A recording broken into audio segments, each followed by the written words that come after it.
Thank you, Sana, for coming on board. This is KBC, and I'm glad you're on my hot seat.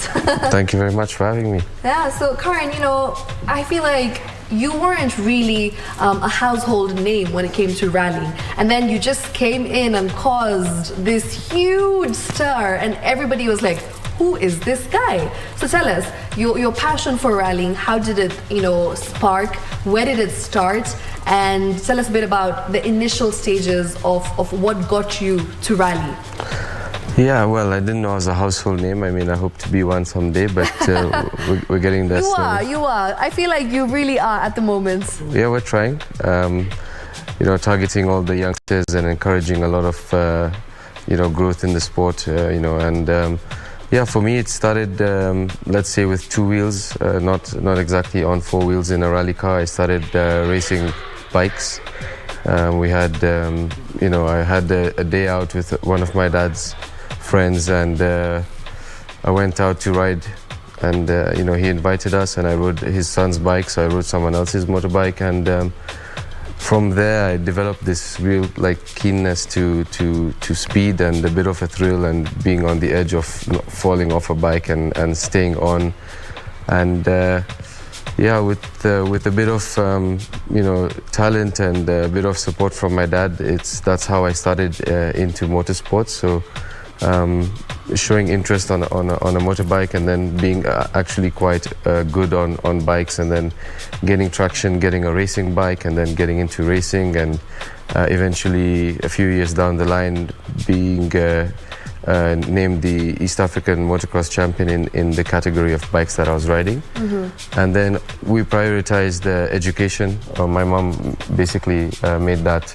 a strong point, which is to prioritize education, which I'm very thankful for. So we stopped riding bikes, went off to O-levels, A-levels, university, thankfully, and then when I was at uni, my dad was invited to rally again as a veteran, as a co-driver. So he started, wow. Yeah. So he started rallying again with his best friend, and then I felt a bit jealous, left out, and I put my point across to him that I would like an opportunity. So yeah, we started rallying. Then as soon as I got back, he said, finish your studies, come back, get a job. Yeah.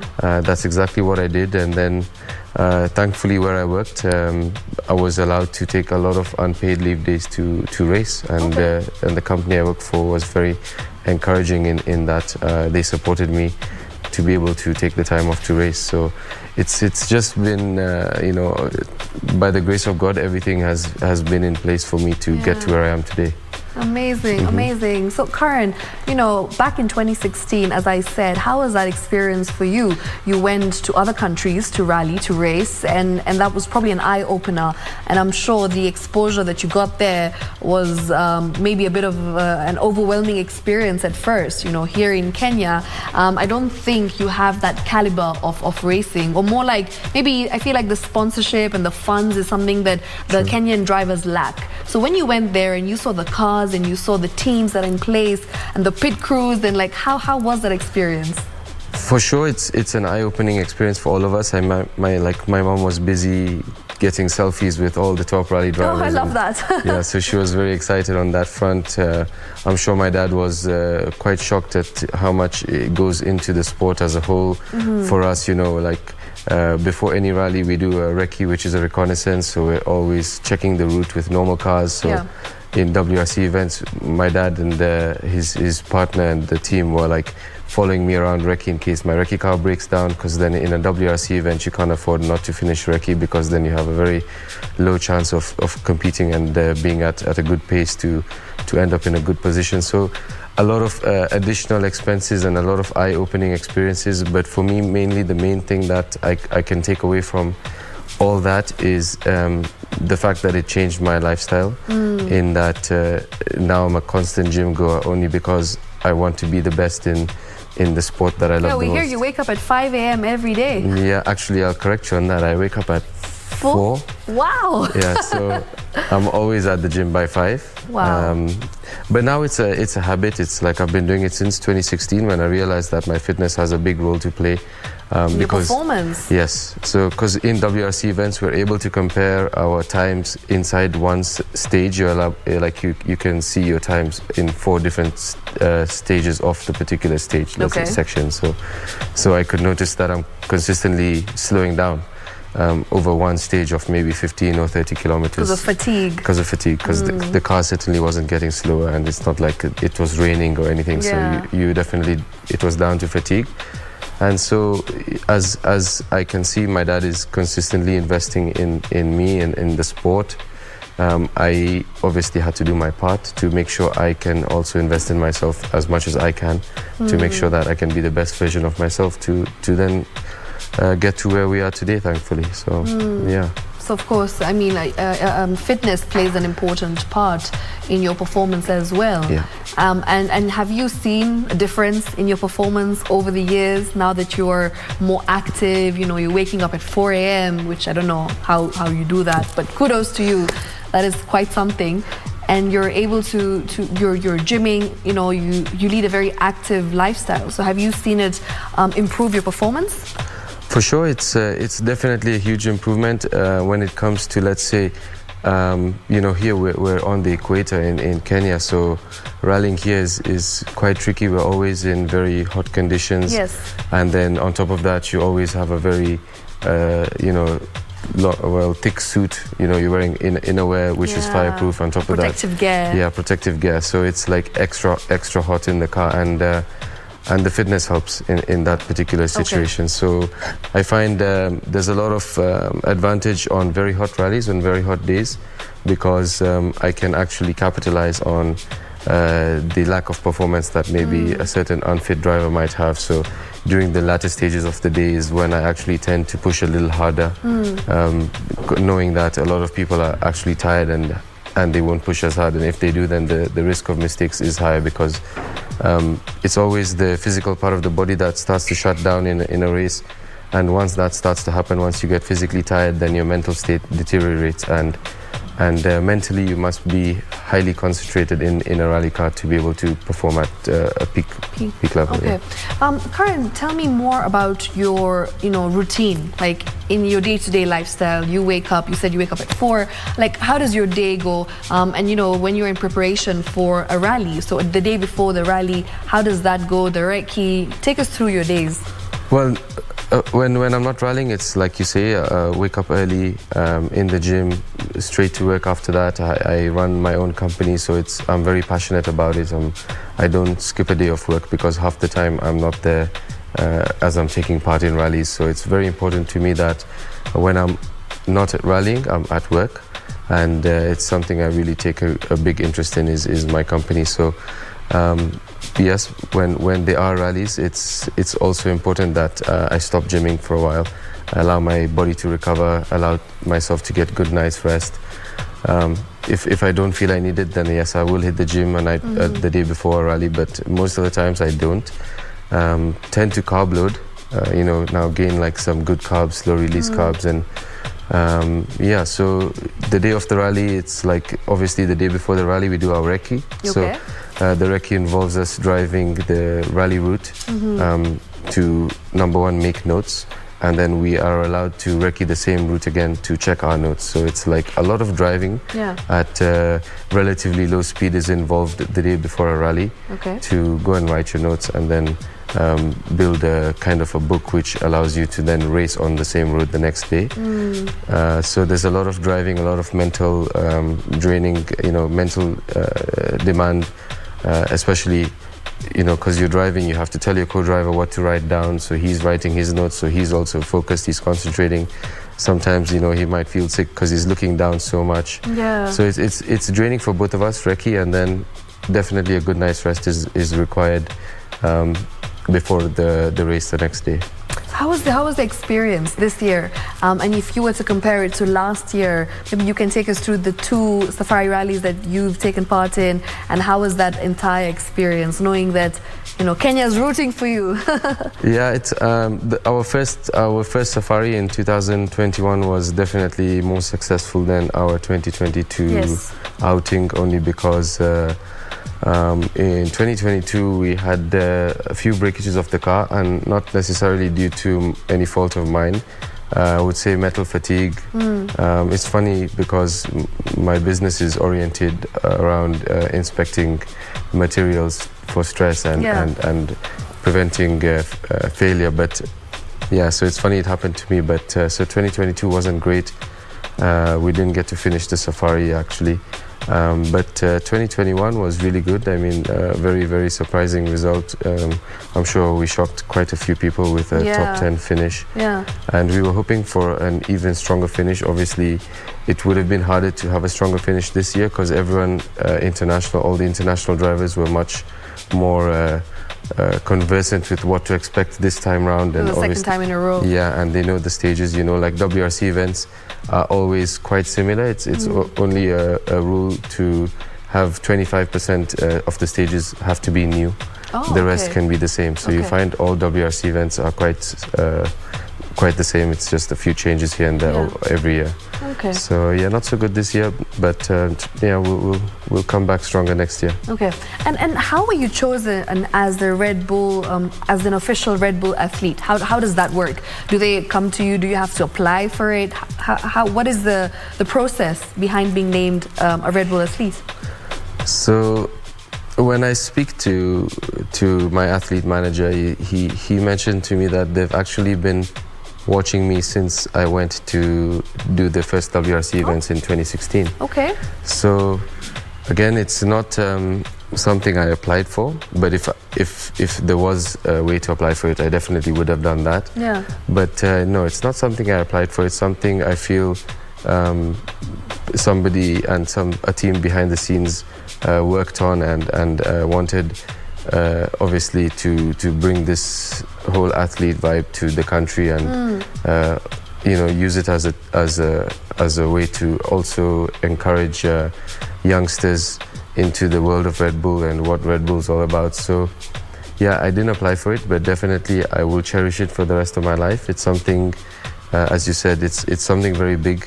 And not too many athletes in the world. I understand just under 1,000. So one of quite a few, one of few rather. So especially here in Kenya. Yeah, here in Kenya. So actually, there's 2 of us. There's a young lady who is an esports athlete. Yes. And esports is becoming gaming, somewhat right? of a, yes, it's gaming, and I understand it's going to be an Olympic sport next year. So, you know, Red Bull is always ahead of the game in that front. And then there's me as a rally athlete. So I think I'm the first rally athlete in Africa and also in Kenya. Oh, that's amazing. So what does this mean for you as Karan Patel for the coming years? For you as a rally driver, does this mean more sponsorship? Does it mean more support financially? How does this change the game? For sure, I think it will change the game. Being a Red Bull athlete is definitely something that a lot of corporates will appreciate, and also the Red Bull world is really already quite established, and they do have a lot of partners in their portfolio, so in their family rather, to let's say put in a bit of finance here and there to assist their athletes to grow. And the main aim of Red Bull is to make the athlete's dream come true. So my dream has always been to have a career in racing and you know, my job to be behind the wheel of a car. So hopefully my dream comes true. Does this mean you get to travel and take part in international, you know, rally games? Yeah, I would like to think so. I mean, definitely from what I understand, there is a lot of opportunity for that to happen. Maybe not just yet. I'm still young in the Red Bull family, so I don't want to push my way to that level too fast. You have to work your way up. Yeah, it's a lifetime relationship. It's a lifetime you know, athlete status, as long as you respect the rules and stay within, you know, the boundaries of what is acceptable and what is not acceptable as an athlete. So definitely I plan to stay within those boundaries and grow with Red Bull and hopefully have a lifetime partnership with them and take part in a lot of international rallies and races eventually. Is it difficult to sustain a career as a rally driver here in Kenya?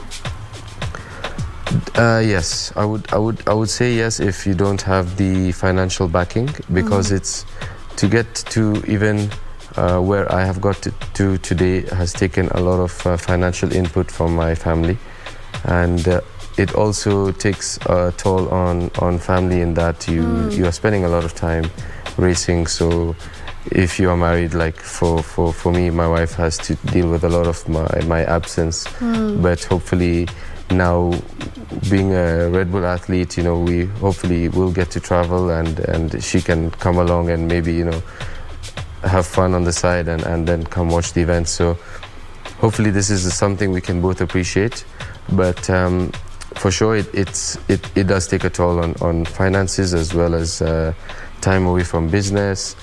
So you really have to know what you're doing, and you really have to, you know, for us it was considering, we were considering what our options are next year if we didn't get any financial backing, because it was kind of becoming a bit difficult to sustain at the level we are racing at. It's, you know, we have one of the best cars, we have one of the best teams, and to sustain all that is quite difficult. So yes, it's not easy, but if you have the talent and you have the backing and someone's there and to nurture you and back you in the talent, and you see, like, I've done everything I can to make sure I put my best foot forward, to make the most of the opportunity, and thankfully so far it's paid off. Yeah, I mean, definitely. Karen, what next for you? What are some of your dreams? What are some of the things that you hope to achieve in the coming few years as Karan Patel, the rally driver? So I love to teach. So, you know, I want to eventually, for me, is to be one of the best drivers and represent the country, and my country, Kenya. Take it to the World Rally Championship.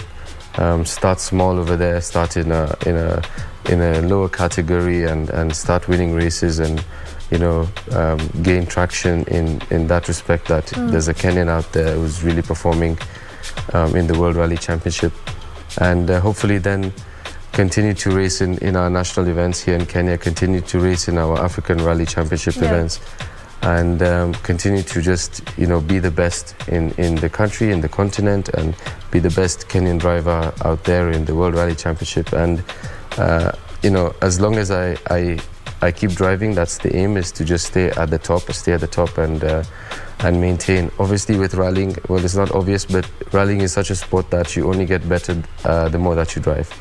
So the more seat time I get, the better we'll get, and as long as you can keep on driving, you'll always consistently improve and learn from lessons. So you know, I can't say there'll never be any crashes, because we have to push the boundaries now. There'll be stiffer competition going out there, so it's like here we become maybe a bit complacent. So it's time to take the talent that I have so far and see how I can compare, how I fare to international drivers, and then probably I'll be finishing 5th out of 10 people or 4th out of 10 people. So it's how now, what do I need to do to get to number 1 out there? Amazing, amazing. Do you know, it's interesting because I've been there for both rallies these past 2 years, and you probably can't hear anything, but being in the crowd, you know, if I were to tell you the cheering that you get when your car comes on and everyone goes crazy. So it's like you've already made such a name for yourself in such a short period of time. And how does it feel when you go out there and people come up to you and recognize you? Did you ever think that would happen? That was a possibility? Well, it's an amazing feeling. As you can see, I'm you know, quite happy about it, and I actually cherish it. I appreciate it, and like I say, it's something people appreciate, and eventually I want to, you know, I love cars, I love teaching, I love people who want to learn. So eventually having a rally school will be something I wish to do. Yeah. We already have a good collection of rally cars. I mean, we've thankfully been able to keep all the cars from my first rally car to the second and now the third.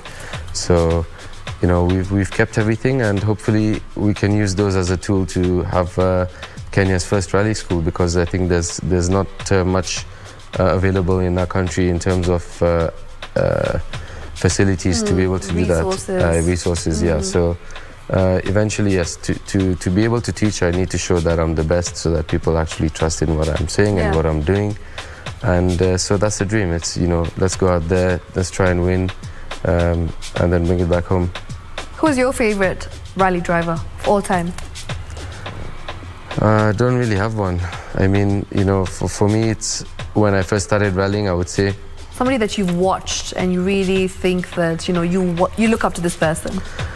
I always looked up to Baldev Chaga when I started, so I won't go international because I never really knew of them till I got into this world of rallying. So, you know, me and Baldy we have a very good relationship. We've had a very good relationship from the start. He's always been very open and shared all the advice he possibly can with me. And he did really well this last rally. Yeah, so, you know, he's a really good driver. He's come a long way. He's won a lot of events, and he's learned a lot of lessons along the way. So I feel I've taken a shortcut because he's taught me so much. So it's like it's helped me come up as fast as I have, because otherwise, without certain people in my life, without those people who are really willing to help and give positive and honest and good advice, then it may have taken me a little longer to get where I am today. Yeah. Amazing. And lastly, as you know, we sign out, what message would you like to give, you know, younger people who want to get into the rally industry, who want to be rally drivers but just don't know where to start? Like, where do you begin? Any tips for them? For me, I would say, you know, as a rally driver, it's also very important. People don't really understand, or may not understand this, but understanding the mechanics of a car is quite important. So for those of you that can fortunately afford to buy a rally car, I mean, you know, you spend maybe 2 million on a Subaru and get into the sport, get driving. You know, there's so many entry-level ways to get into racing, not just rally. There's autocross, there's rallycross, which is happening at Machakos People's Park tomorrow and Sunday. So there's that too. So there's a lot of movement in the motorsport scene in Kenya. So for those who can, it's like you don't have to actually do a full rally. Start with autocross or shorter events which cost less. You know, even I'm sure if people go watch the rallycross tomorrow, I understand Carl Tundo has bought a old taxi, a Toyota Corolla. He's just put a roll cage in it, and he'll be using that. So interesting. Yeah. So it's you know, it depends what your budget is, and then you just get in a car and you start racing. But if you don't have the budget to buy a car, then get into the mechanic side of it and be able to understand. And from there, maybe, you know, your chances of getting into behind the wheel of a car more you know, highly likely. Amazing. And lastly, what would you like to tell your fans, people who are watching, people who've been supporting you these past few years? Any message for them? Definitely, it's you know, thank you all for your support. It's been a hell of a ride so far for us, and without all of you, then it wouldn't have been as possible. It's very motivational to have everyone on board, and we look forward to not letting you down. So yeah, fingers crossed. Fingers crossed indeed. Thank you so much for coming. It's a pleasure hosting you. All the best in future, and all the best to you and your entire team. And keep making us proud as Kenya. You know, we're rooting for you, and we hope that you can keep getting to the top. And hopefully, as you said, one day open your school so you can teach generations to come, you know, what rallying is and how to be the best in rallying here in Kenya. So asante sana for coming to KBC Channel 1. And that is the end of our interview tonight. Thank you so much for watching. We'll do this again, same thing, next week, same time. Make sure you're tuned in. Until then, Cole Jacks will be entertaining you with the best mix of music, disco, funk coming up. Shiksha Arora signing out.